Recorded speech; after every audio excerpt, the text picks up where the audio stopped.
बिस्मिल्लाहिर्रहमानिर्रहीम अस्सलाम वालेकुम। आज आपके साथ आलू गोश्त के क्विक और इजी रेसिपी शेयर कर रही हूँ।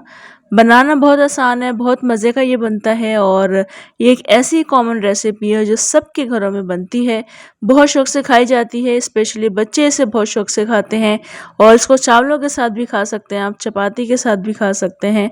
तो रेसिपी को आपने मुकम्मल देखना है क्योंकि हर चीज़ का एक स्टेप है बनाने का, और अगर वैसे नहीं करेंगे तो रेसिपी अच्छी नहीं बनेगी।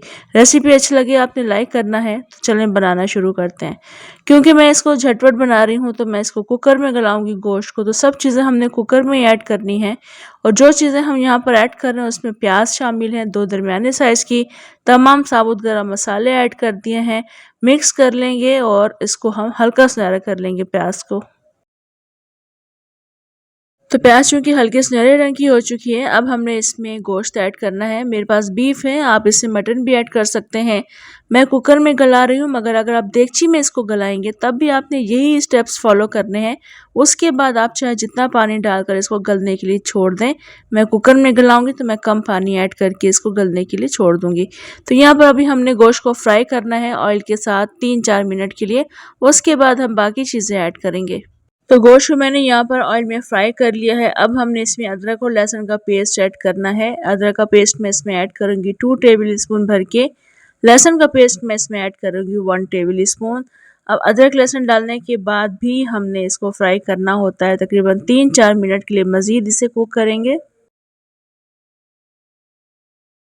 तो ऐसा गोश्त को मैंने अदरक लहसुन के साथ मज़ीद कुक कर लिया। आप देख सकते हैं गोश्त की रंगत भी थोड़ी सी चेंज हो गई है, लाइट ब्राउन हो चुका है।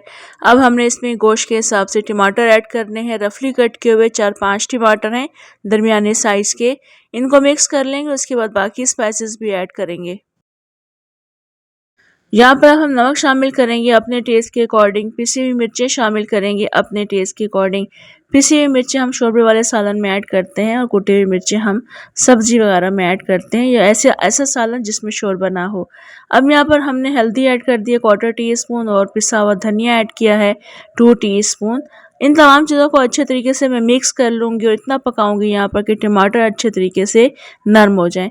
ये तमाम प्रोसेस आपने करना है यहाँ तक। उसके बाद आप इसको पानी डालकर अपनी मर्ज़ी से छोड़ दीजिएगा गलने के लिए, अगर आप देगची में बना रहे हैं। तो यहाँ पर देख सकते हैं मैंने टमाटरों को इतना पका लिया है कि नरम हो गए हैं, खुद ही से मैश होना शुरू हो गए हैं। तो बस अभी हमने यहाँ पर 2 गिलास पानी शामिल करना है। कवर करके रख दूँगी और हमने इसको तकरीबन 15 मिनट के लिए प्रेशर देना है। यानी जिस वक्त वेट हिलना शुरू होता है तब आप 15 मिनट काउंट कीजिएगा। अपनी मर्ज़ी से आप देख सकते हैं, टाइम 10 मिनट्स में भी हो जाता है, गोश्त गल जाता है। तो 15 मिनट के बाद मैं आपको इसकी कंडीशन दिखाऊंगी।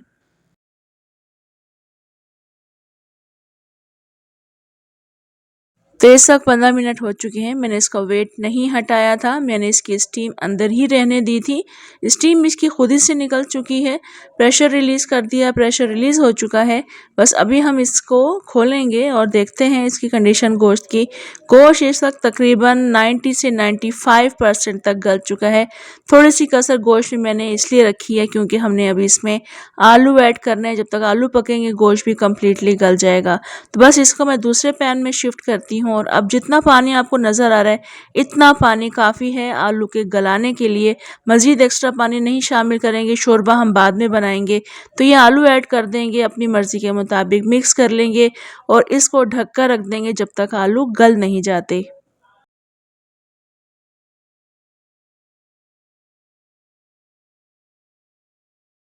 तो इस वक्त आप देख सकते हैं आलू गल गए हैं और शोरबा आप देखें मज़ीद कम हो गया है, पानी नहीं है इसमें। मसाला काफ़ी अच्छा मज़ीद भुन चुका है। बस अभी हमने इसमें अपनी मर्ज़ी के मुताबिक शोरबा बनाना है और उसके बाद हम दोबारा से इसको 4-5 मिनट के लिए कवर करके रखेंगे ताकि जो पानी हम ऐड करेंगे वो पक जाए।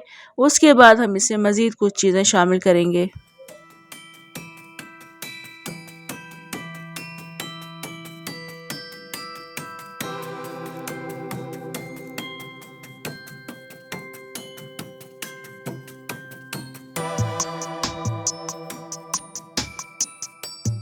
तो पानी ऐड करने के बाद 5 से 6 मिनट के लिए मैंने इसे कुक कर लिया है। आप देखिए बिल्कुल मुनासिब ग्रेवी है।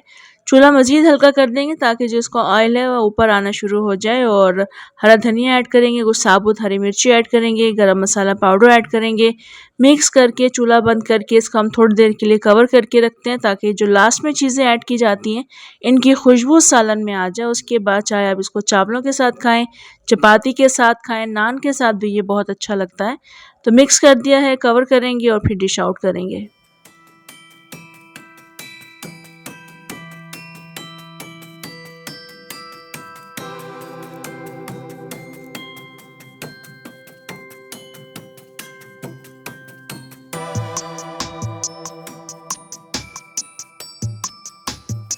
तो इस वक्त आप देख सकते हैं आलू गोश्त को माशाल्लाह ज़बरदस्त लग रहा है, खाने में उतना ही लजीज बना था।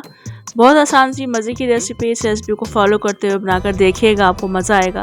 कमेंट लाइक शेयर भी आपने ज़रूर करना है। इजाज़त है मुझे, इंशाल्लाह दोबारा आऊँगी एक और बहुत मज़ेदार रेसिपी के साथ। अल्लाह हाफ़िज़।